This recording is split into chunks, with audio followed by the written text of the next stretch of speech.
The silence of the harmonious Concordat was its most cherished asset, a carefully curated tranquility that spanned 36 star systems and 5 elder species. It was a silence born not of emptiness, but of absolute control, a state of perfect equilibrium where progress was measured in millennia and societal ripples were smoothed over before they could ever become waves. For 3 centuries, this placid order had remained unchallenged. Ever since the Concordat's last great act of enforcement, the quarantine of the Sol system, the species known as humanity, a chaotic and dangerously ambitious primate race, had been deemed a galactic contagion. Their penchant for rapid, unregulated technological advancement, a threat to the delicate stasis that preserved peace. The Presidium, the Concordat's ruling body, had authorized the creation of the Aegis Field, an impenetrable energy barrier that severed Earth and its colonies from the cosmos, leaving the humans to their fate, which was universally assumed to be self-immolation.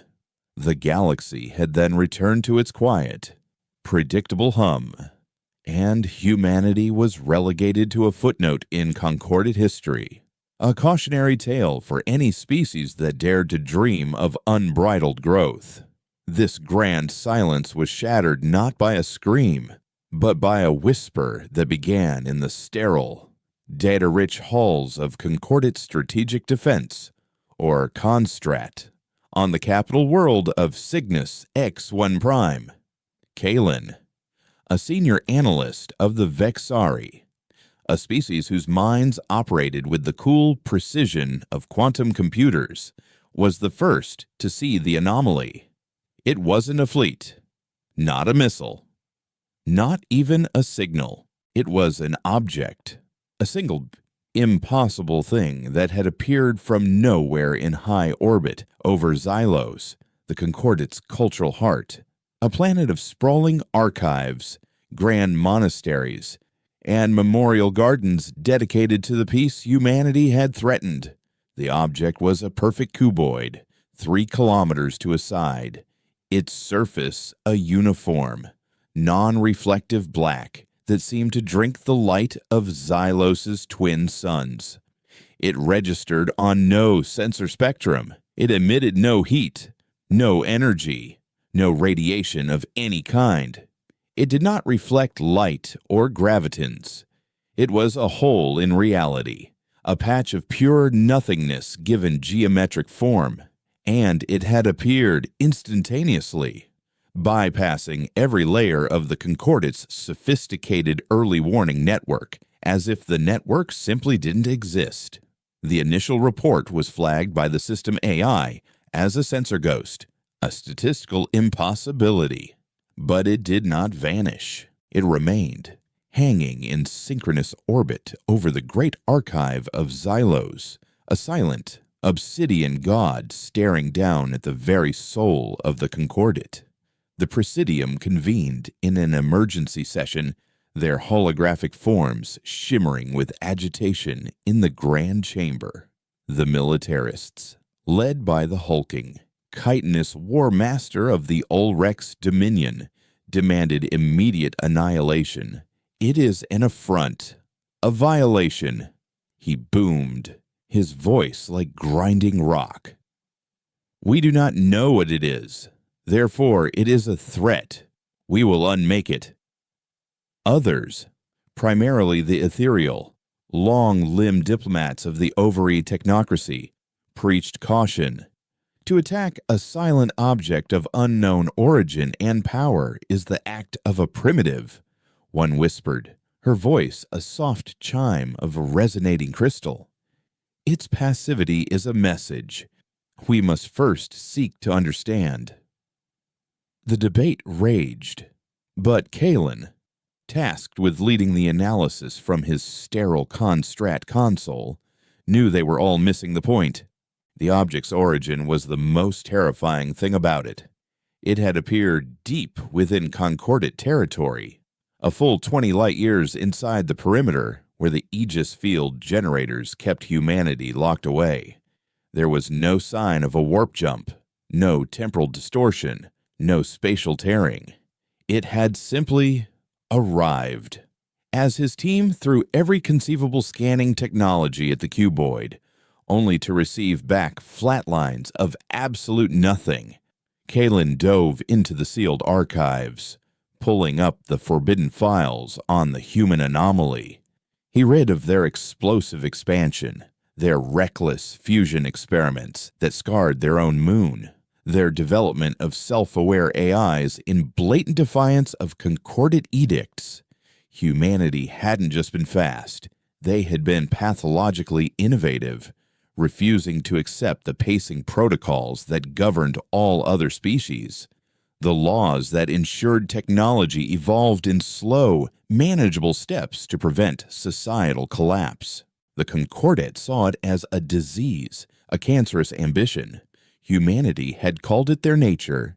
Now, staring at the blank data streams from the object over Xylos, Kalen felt a cold dread crystallize in his logical mind. This object was not of the Concordat. It was too perfect, too alien in its defiance of physics. It had to be them. But that was impossible. The Aegis field was absolute. For weeks, the cuboid did nothing. It hung in the sky of Xylos, a constant, silent accusation.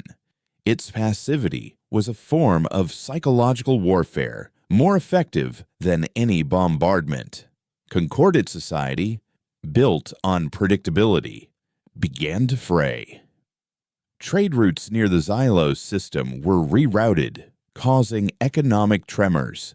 The fleet was put on high alert, the constant state of readiness draining resources and wearing down morale.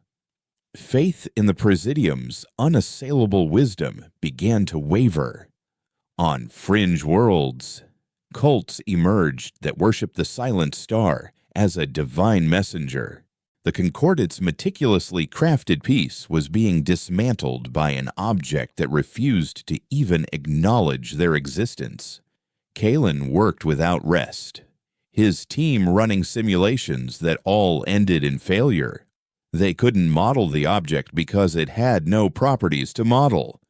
He argued vehemently with the Presidium that any attack would be folly. "You are asking me to shoot at a shadow," he transmitted in a closed-door briefing. "We do not know if it is a ship, a weapon, a probe, or a doorway. It has demonstrated the ability to appear anywhere it wishes, bypassing defenses we believed were infallible. It has chosen to be passive. This is not a challenge to a fight. This is a demonstration of superiority. It is telling us that our power is irrelevant." The War Master scoffed, but a seed of doubt had been planted. The Ovari diplomats seized on Kalen's logic, and so the fleet held its position, its warships circling the silent cuboid like nervous predators unsure if they were facing prey or a baited trap. The tension stretched across the Concordat, thin and screaming, for 38 standard days. Then, on the 39th day, the object finally acted. It did not power up a weapon. It did not launch fighters. It did not move. It simply used its incomprehensible technology to hijack every single communications channel across all 36 systems of the harmonious Concordat. Every screen, every public display, every private datapad, every military command console flickered from its normal function to display a single, silent, crystal-clear image. There was no sound, only the stark, cold visual of a colossal piece of machinery adrift in the blackness of space. Its design was unmistakably Concordat, a massive ringed superstructure 50 kilometers in diameter. Kalen recognized it instantly, his 3 hearts seizing in his chest. It was the primary generator for the Aegis field, the celestial cage that had held humanity captive for 300 years. But the generator was not pristine. It was a ruin. The outer rings were shattered, great sections of the hull peeled back to reveal the dead, cold machinery within. It was pockmarked with micrometeorite impacts, the sheer number and depth of which suggested centuries of decay. It was not a fresh kill. It was an ancient corpse. As trillions of beings across the Concordat stared in stunned silence at this image of their ultimate technology broken and abandoned, a small simple line of text appeared in the bottom corner of the image, written in the blocky, efficient script of Old Terran Standard. It was a date, not a Concordat cycle, but a human one, marked from the moment of their exile. It read, Cycle 152 Post-Exile. Kalen's mind, built for rapid calculation, did the conversion in a nanosecond, 148 years ago. A cold wave of pure, undiluted terror washed over him, a feeling so alien to his Vexari nature that it almost incapacitated him.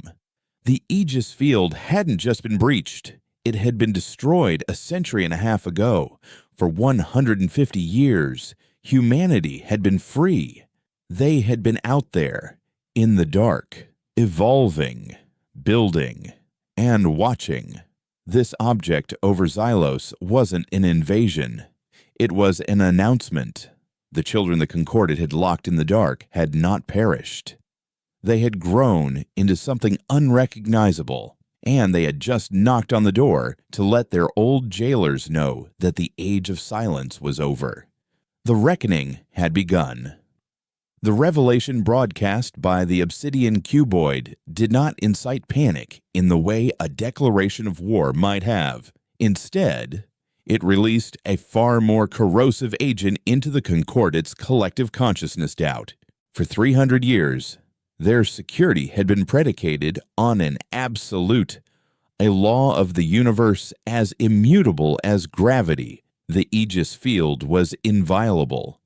The image of its shattered, derelict generator, a tombstone dated a century and a half in the past, did not just break that law, it retroactively erased it, transforming their long peace into a lie.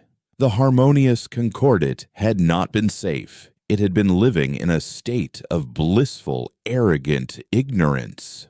The Presidium chamber, once a symbol of serene authority, became a cauldron of simmering fear and recrimination. War Master Grull of the Ulrex, his carapace reflecting the frantic holographic displays, slammed a clawed fist on his console. "They have mocked us," he growled, his voice a low-frequency tremor that vibrated through the chamber floor. "They have exposed our greatest strength as a hollow shell and revealed our long peace as a fool's dream. This cannot be answered with debate. It must be answered with fire." His sentiment was echoed by the more martial factions, their representatives now viewing the silent cuboid not as an unknown, but as the ultimate insult. Yet, the Ovari and their allies were more terrified than ever. "Fire is what they expect," countered a shimmering Ovari diplomat, her form wavering with distress. "They have demonstrated a technological capacity that is, by definition, beyond our comprehension. They folded space or traversed a dimension to place this object in our most defended system. They have been free for over a century in which we have stagnated in our perfection, while they, a species defined by relentless adaptation, have been doing. What do you truly wish to provoke the answer to that question?" War Master Kalen, patched into the session from his Constrat node, felt a surge of cold Vexari logic cut through the emotional chaos. He activated his priority channel. "Presidium, you are debating the wrong question." He stated, his voice devoid of inflection, but heavy with certainty. You are asking, what should we do? The pertinent question is, why this? Why a silent object? Why the image of a ruin? Why a date? This is not an attack. It is a diagnosis. The humans are showing us the symptom of our disease complacency. They are telling us that for 148 years, they have held the capacity to reveal our vulnerability, yet they chose not to. They waited. The question we must answer is, for what? His words cast a pall over the chamber. The War Master saw a challenge to be met. The diplomat saw a threat to be negotiated with. Kalen was the only one who saw a lesson being taught, and he was terrified of the final exam. Deep in the void, aboard a vessel that had no name and was less a ship than a mobile locus of thought, Elias Thorne watched the Concordate's reaction on 1,000 different data streams. He sat not on a command throne, but in a simple, unadorned chair at the center of a spherical chamber.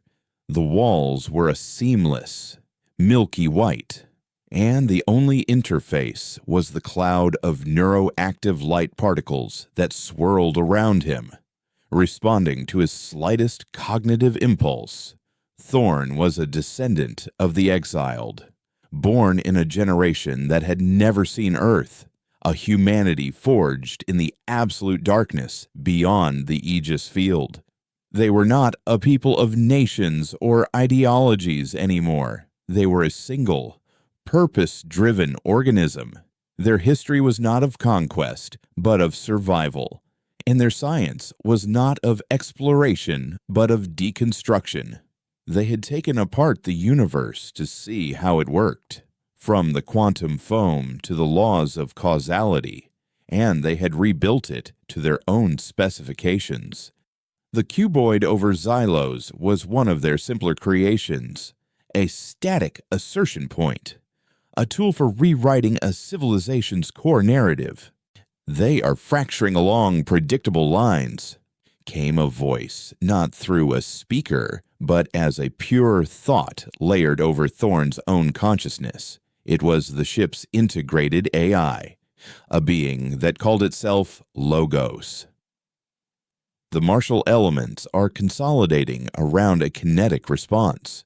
The diplomatic elements are fragmenting into factions of appeasement, study, and paralysis. Kalen of the Vexari is the primary cognitive threat. His logic is tracking closest to your intent. Thorne's expression did not change. His face was a placid mask, his eyes holding the profound stillness of someone who saw time not as a line, but as a landscape. Kalen is an anomaly to be observed, not a threat to be neutralized. He is the proof of concept. If one of their best minds can grasp the nature of this lesson, then the lesson is valid. It is the failure of the collective to heed him that matters. Begin Phase 2.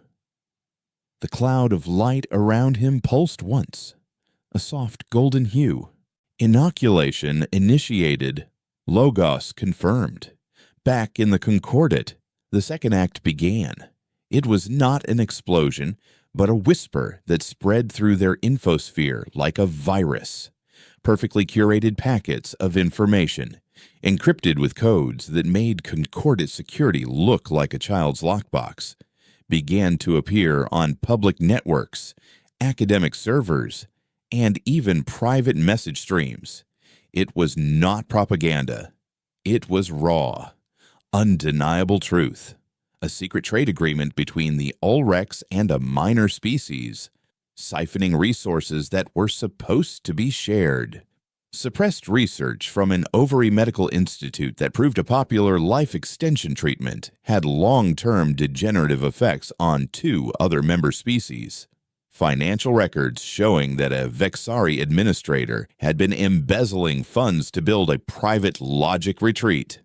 Each data drop was small, almost insignificant on its own, but there were thousands of them, each one a tiny, precise cut, severing a single thread in the grand tapestry of the Concorde's harmonious society. They were targeted not to incite revolution, but to breed suspicion. Friends began to doubt friends.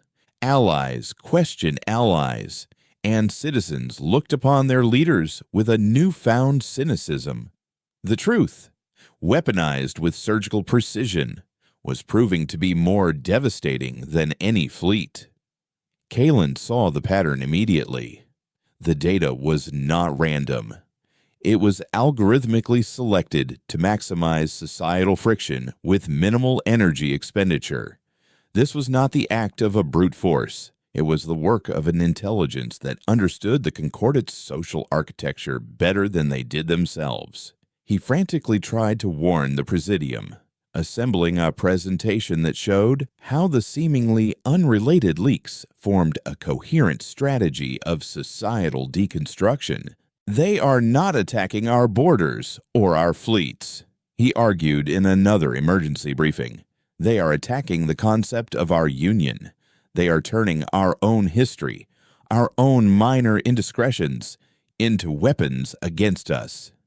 We must respond not by shutting down our networks, which would cause panic, but by issuing a statement of complete transparency. We must own our flaws before they can be used to tear us apart. But it was too late. The seeds of mistrust had already taken root. The Presidium was too busy pointing fingers at each other, accusing one another of being the source of the leaks or of having the most to hide. The War Master saw the information war as a coward's tactic, a further humiliation. His fleets were mobilized. His soldiers were ready. But their enemy was an idea. The Orcs were a people of action, of physical dominance.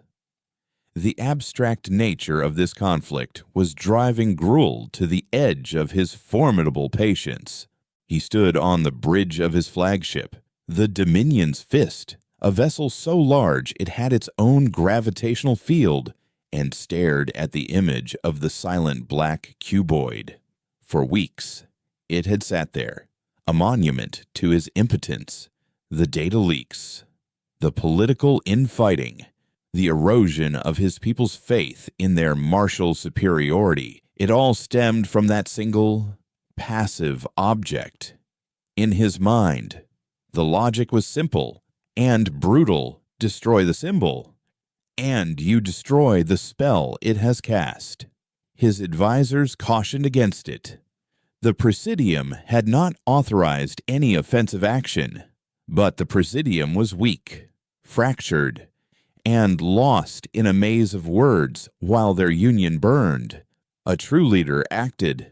Target the object, Gruul commanded, his voice leaving no room for argument.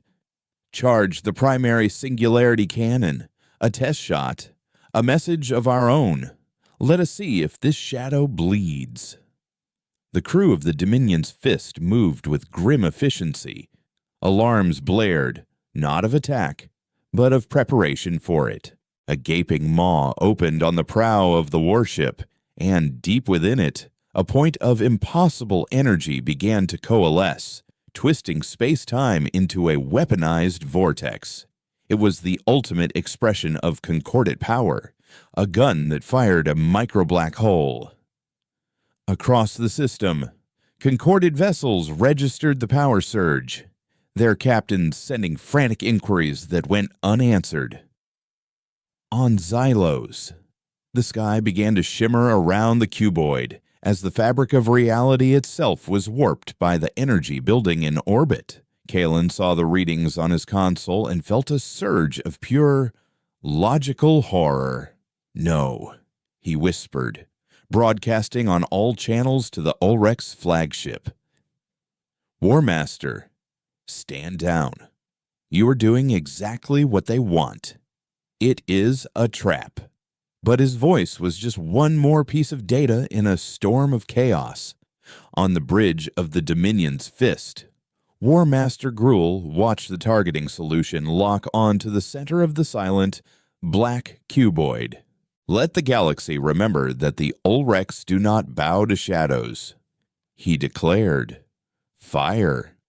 A sliver of absolute darkness, a tear in the universe, shot forth from the warship, screaming across the void toward the impassive object that had patiently waited for this exact moment. The micro-singularity tore through the vacuum, a silent, ravenous point of absolute physics. On the bridge of the Dominion's fist, the tactical display showed the projectile's trajectory as a line of pure certainty, an arrow of undeniable force aimed at the heart of the anomaly. War Master Gruul stood with his arms crossed, his massive frame rigid with anticipation. This was the Concordate's power made manifest, the final argument in any debate. It was a weapon that did not care for logic or mystery. It simply unmade whatever it touched. There was a collective intake of breath across the bridge as the singularity reached its target. And then, nothing happened. There was no cataclysmic explosion, no flash of annihilated matter, no shockwave of distorted space-time. The micro-singularity, a caged and weaponized piece of a collapsed star, simply vanished. It touched the flat, black surface of the cuboid and was gone, as if it had been a drop of water falling into a boundless ocean. The tactical display, unable to process a physical impossibility, glitched into a cascade of error messages. The silence on the bridge of the Dominion's fist was now heavier and more terrifying than the silence of the object itself. It was the silence of a god striking a mountain and leaving not even a scratch. Kalen watched it happen from his con-strat node, his analytical mind struggling to build a model for what he had just witnessed. The cuboid hadn't erected a shield. A shield would have produced a massive energy flare upon impact. It hadn't deflected the singularity. That would have sent a gravitational wave echoing across the system. It had simply absorbed it. It had consumed a weapon that could crack a continent, and it had done so without any discernible effort or reaction. "It was bait," Kalen whispered, the realization hitting him with the force of a physical blow. The passivity, the information leaks, the societal disruption. It was all to provoke this single, arrogant act. Before he could transmit his new, horrifying conclusion to the Presidium, the cuboid responded. A low hum, the first sound it had ever made, resonated not through the air, but directly inside the minds of every being in the system. It was a sound that felt like the universe itself was clearing its throat. Then, from the center of the cuboid's face, a single beam of white light, no thicker than a thread, lanced out. It did not move at the speed of light. It was simply there, connecting the cuboid to the nearest Ulrex destroyer. The ship, a 2-kilometer-long behemoth of armor and weaponry, did not explode. It began to come apart. With the clean, silent precision of a master architect deconstructing a model, the vessel was disassembled. Hull plates detached and floated away, neatly stacking themselves in the void. Weapon systems were extracted from their emplacements. Power conduits were unspooled like thread, and the internal life support systems were methodically dismantled, releasing clouds of frozen atmosphere that sparkled in the starlight. The crew, their dying screams trapped in the vacuum, were plucked from the ship's corridors and arranged in a perfect, uniform grid in space. Frozen effigies in a museum of slaughter. The entire process took 12 seconds. Then the beam vanished and reappeared, pointing at the next ship in the Ulrex battle group. And the process began again, one by one. The Ulrex fleet, the pride of the Concordate and the symbol of its martial might, was being unmade. Aboard the Dominion's Fist, War Master Gruul watched in catatonic horror. His fleet was not being defeated. It was being cataloged and filed away. There was no fire, no chaos, no honor of battle. There was only the cold, indifferent, and utterly perfect process of erasure. The communications channels were a torrent of panicked screams and garbled reports that were cut off mid-syllable.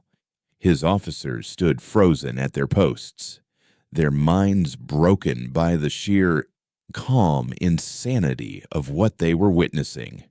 This wasn't war. This was pest control. Gruul finally found his voice, a choked, broken sound that was a mockery of his usual booming command. "Retreat," he croaked. "All ships. Emergency jump." Now's what the ships could not jump. The beam of light, between its moments of deconstruction, was pulsing at a specific frequency, a resonance that was systematically disabling the jump drives of every concorded vessel in the system. One at a time. The humans were not just destroying them, they were taking away their ability to flee. They were enforcing the lesson. The Presidium chamber was a scene of utter pandemonium. The holographic forms of the representatives flickered and distorted as their home systems were flooded with the live feeds from Xylos.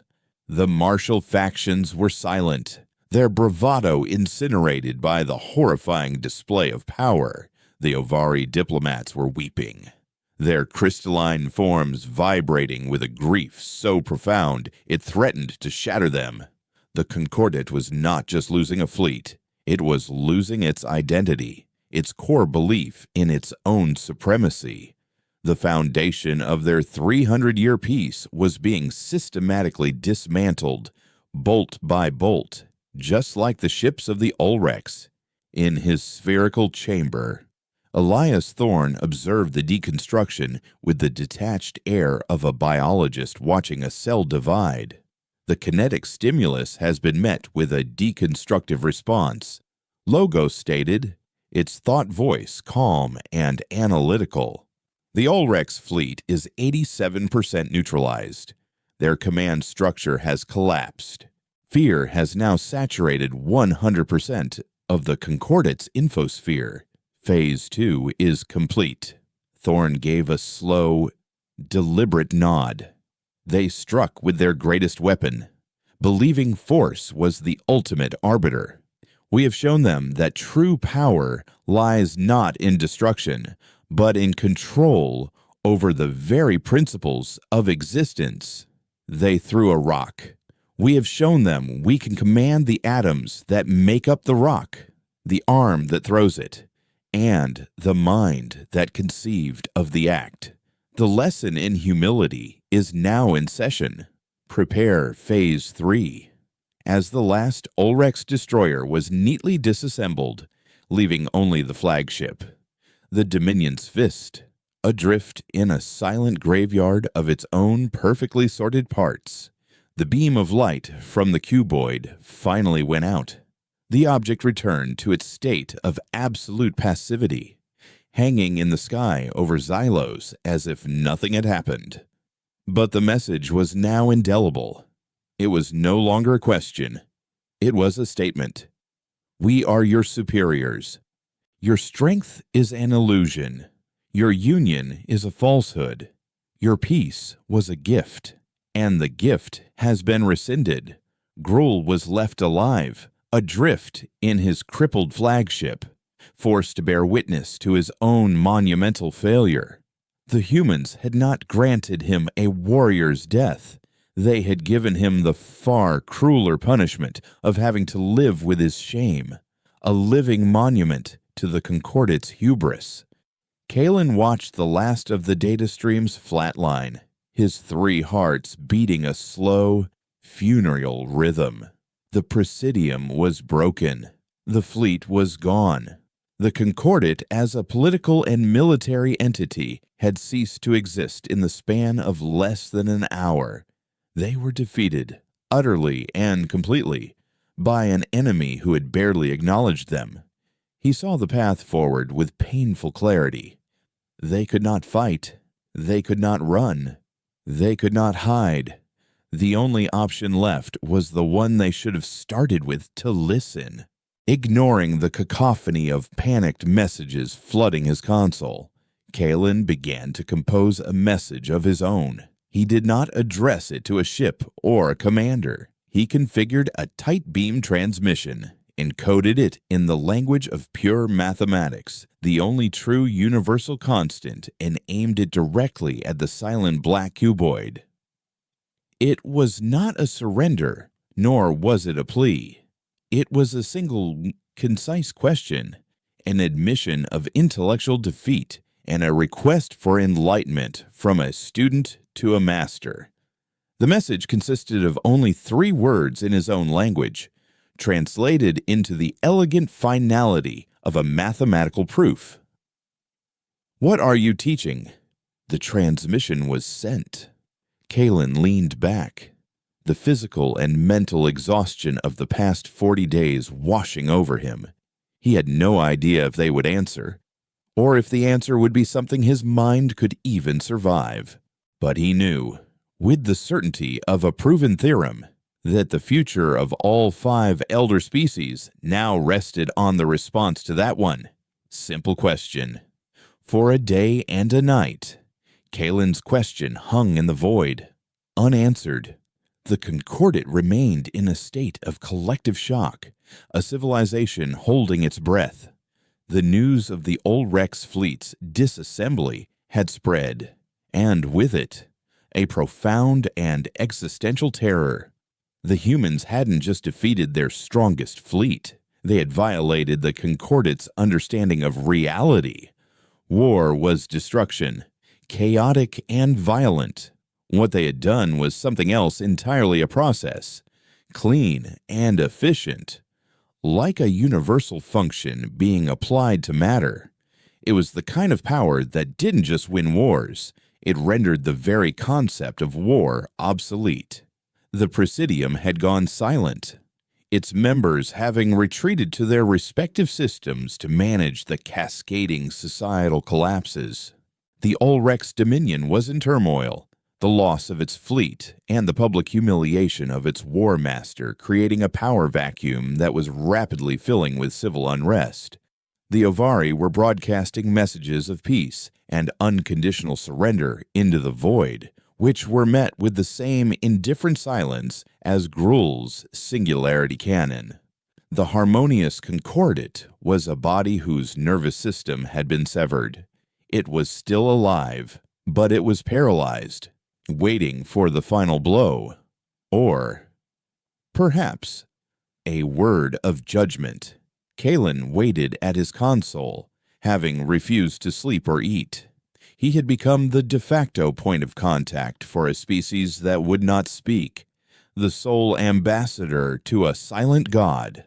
Then, precisely 27 hours after he sent his transmission, the cuboid answered him. The response was not a beam of light or a wave of mental energy. It was far more intimate. A single, encrypted data packet, smaller than a kilobyte, bypassed every Concordat security layer and deposited itself directly into the core of Kalen's personal processing unit. It was addressed to him, by name, his Vexari mind, which had never known fear in the way other species did, felt the cold touch of it now. This was not a broadcast. This was a private conversation. With trembling resolve, he opened the file. It contained no text, no images, and no sound. It contained a set of coordinates and a single, repeating temporal marker. The coordinates did not point to a star system on any Concordat chart. They pointed to a location deep within the intergalactic void, a place of profound and utter emptiness, known only as the Cinder Drift.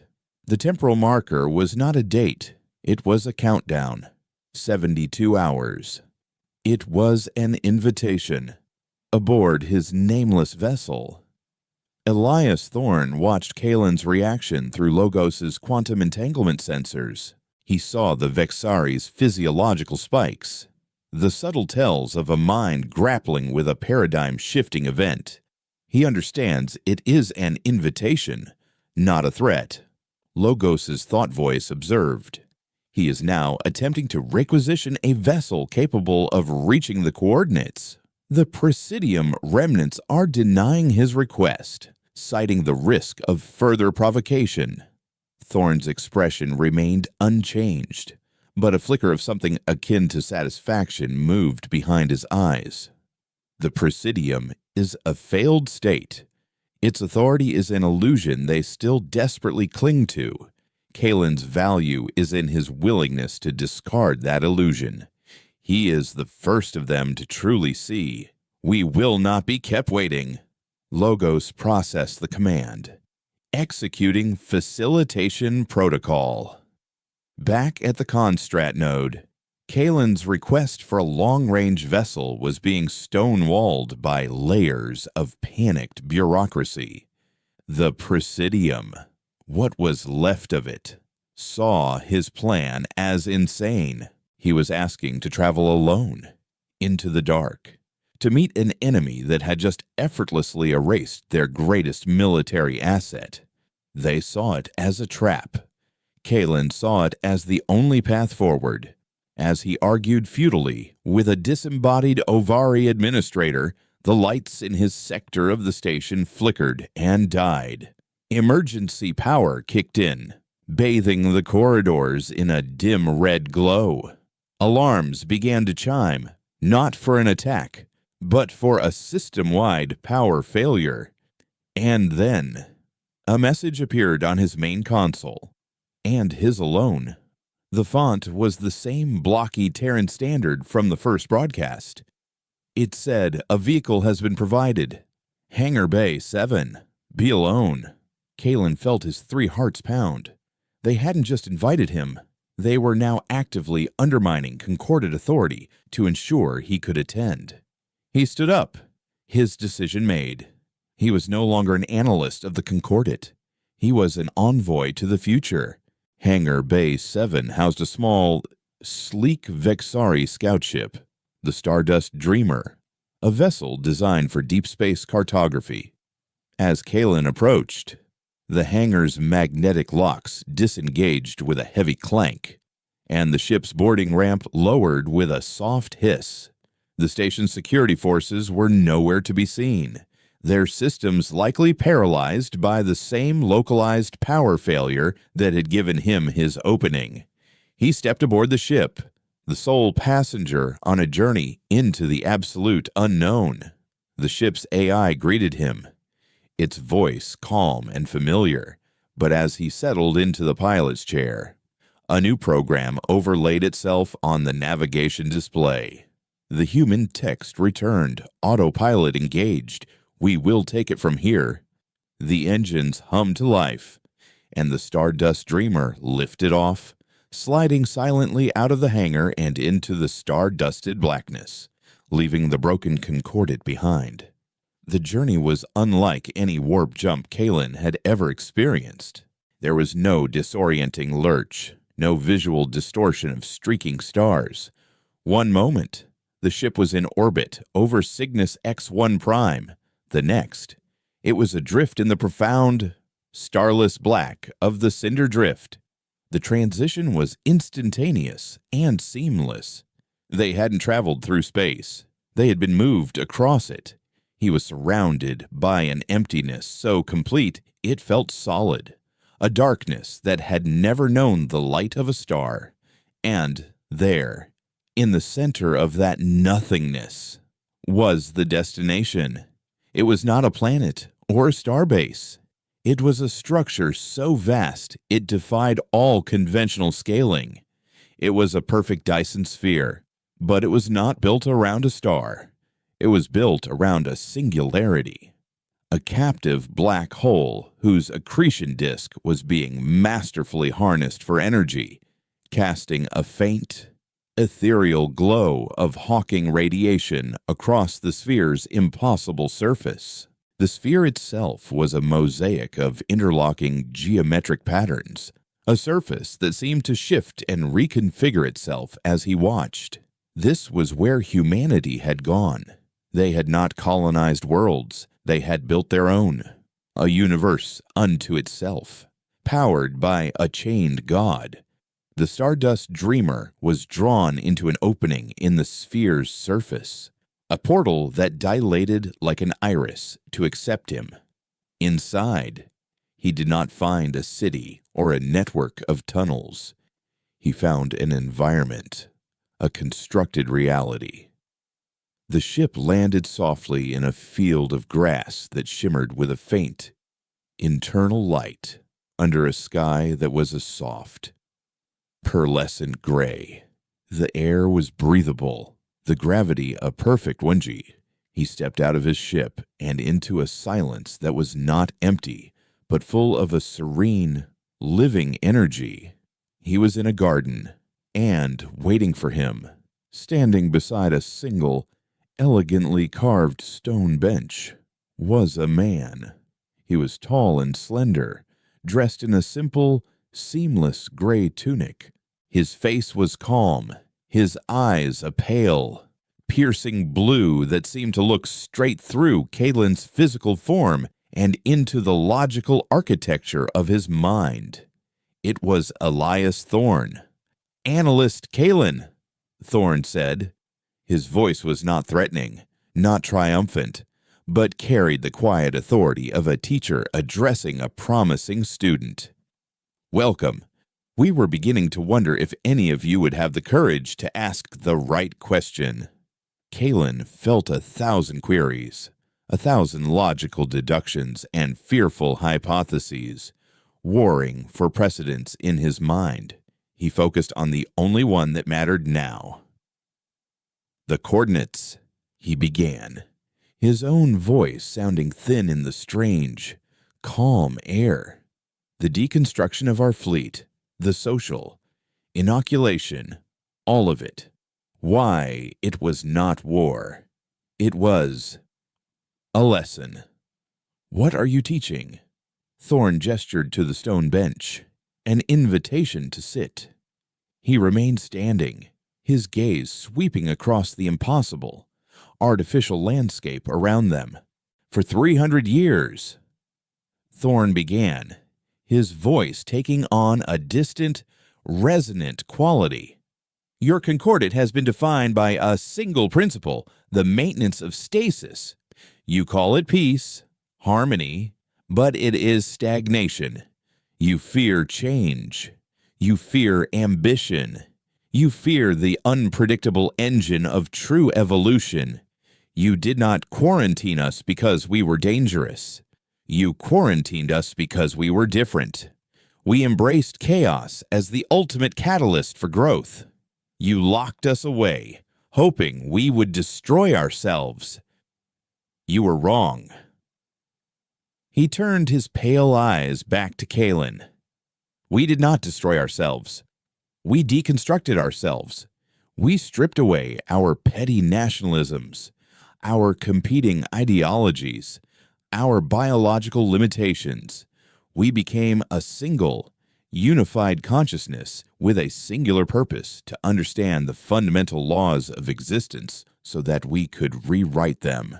He paused, letting the weight of his words settle. "Your concordate is a society built on secrets, minor corruptions, and a carefully maintained illusion of superiority.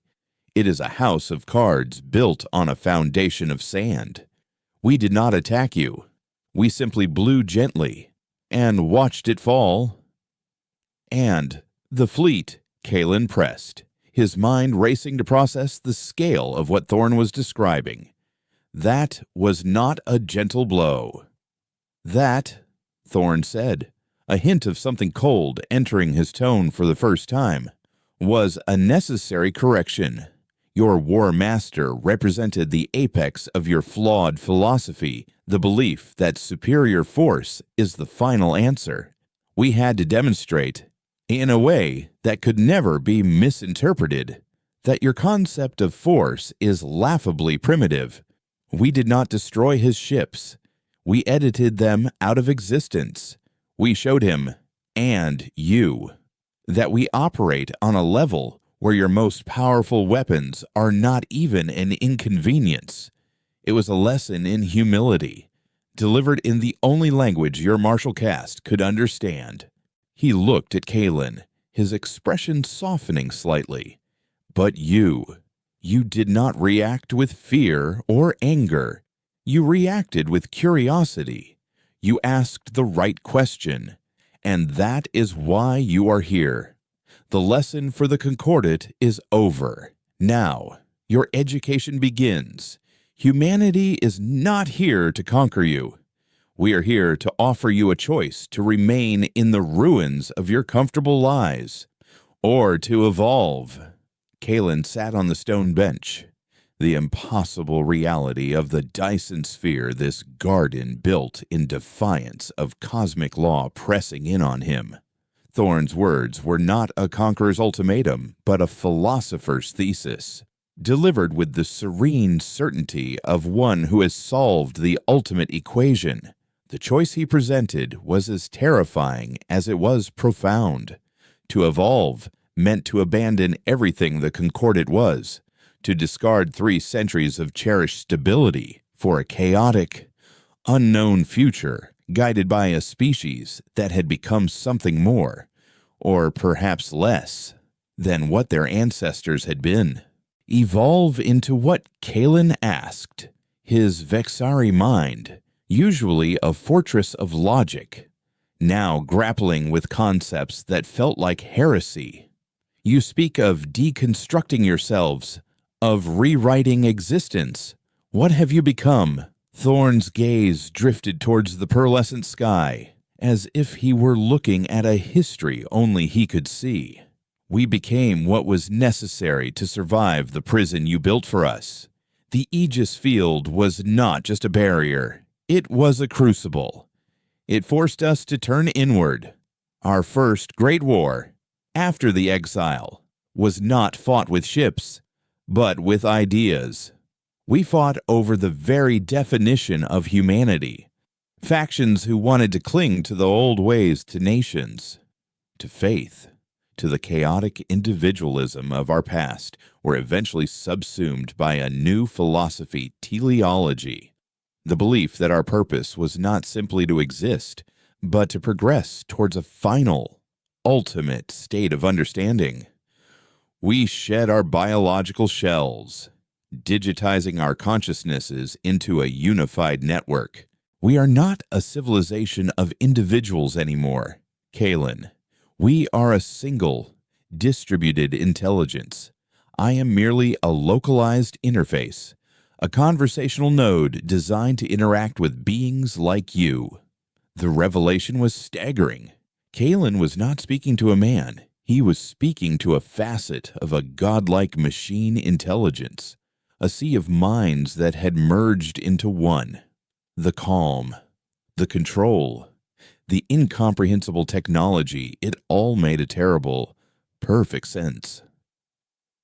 And this, intelligence, Kalen said, the words feeling heavy and inadequate. What is its purpose? What is this evolution you offer? The universe is not a static creation, Thorne explained, his tone patient, as if explaining a simple theorem. It is a system of laws, and those laws are not immutable. We have learned to manipulate the constants, to edit the source code of reality itself. Your Concordus seeks to preserve the game as it is. We seek to understand the rules so profoundly that we can write a better game. The evolution we offer is the chance to join us in that pursuit, to leave behind your fragile biological forms, your petty political squabbles, your fear of the unknown, and to contribute your unique perspectives, the Vexari's logic, the Ovari's empathy, even the Ulrex's drive to a greater, unified consciousness. We will not force you. The choice must be freely made. A cold, logical dread intertwined with a spark of something Kalen had never felt before, awe. The offer was one of assimilation, a form of extinction that promised godhood as a reward. He thought of his people, of the beautiful, ordered world of the Concordat, now broken and terrified. Could they even comprehend such a choice? And if we refuse, Kalen asked softly, what happens to us then? Thorn's expression did not change, but the atmosphere in the garden seemed to grow colder. Nothing, he said, and the word was the most chilling thing Kalen had ever heard. You will be left alone. The cuboid over Xylos will remain, a permanent monument to your obsolescence. You will be free to rebuild your house of cards, to squabble over the ruins of your broken union. But you will be irrelevant, a historical footnote, a failed experiment in sentient life that chose the comfort of the cage over the infinity of the cosmos. We will continue our work, and the universe will move on without you. You will not be our enemies. You will simply be memories. The finality of it was absolute. Humanity was not offering war or peace. They were offering a choice between transcendence and irrelevance. In that moment, Kalen understood the true purpose of their lesson. It wasn't about revenge. It was a filter.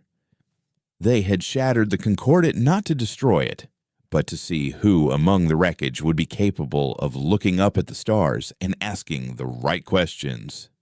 He was the first test case. He stood up, his mind made up. He could not speak for his entire species, let alone the fractured remnants of the Concordat, but he could speak for himself. I cannot accept this offer for my people, Kalen said, his voice steady. They are not ready. They would see it as annihilation, not salvation. But I accept the education. I will be your envoy. I will return to them, and I will try to teach them what you have taught me. I will show them the choice. Thorn gave a slight, almost imperceptible nod. That is a logical and courageous decision. Analyst Kalen, it is the beginning of a viable path. We did not expect a collective conversion. We expected a conversation. You are now the first word in that conversation. Thorn raised a hand, and the shimmering grass around them seemed to lean in, as if listening. You will be returned to your ship. You will find that it now contains a library, a primer on our history, our philosophy, and our science, translated into a format your Vexari mind can process. It is the first lesson. Go. Teach. We will be watching. The world around Kalen dissolved into a soft white light. He found himself back on the bridge of the Stardust Dreamer, the pearlescent sky of the Dyson Sphere, visible through the viewport. The ship's systems hummed with a new energy, and a new icon glowed on his console, a simple, elegant representation of a tree with roots that spread into a pattern resembling a neural network. The library. The ship turned silently and moved back towards the iris portal. As he re-entered the starless dark of the cinder drift, Kalen looked back at the impossible sphere. He was leaving a place of gods, returning to a galaxy of children who were just now learning that their playground was infinitely larger and more dangerous than they had ever imagined. He set a course for Cygnus X1 Prime, his mind already beginning to sift through the first few data packets of the human library. The knowledge within was terrifying, beautiful, and utterly transformative. He felt the weight of his task settle upon him.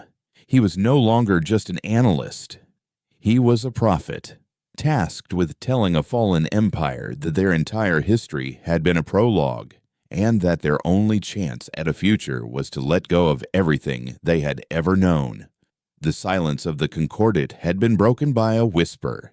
Now, It was his job to teach them how to speak the new language of the universe, a language of chaos, evolution, and terrifying, infinite possibility. The age of humanity had not just begun.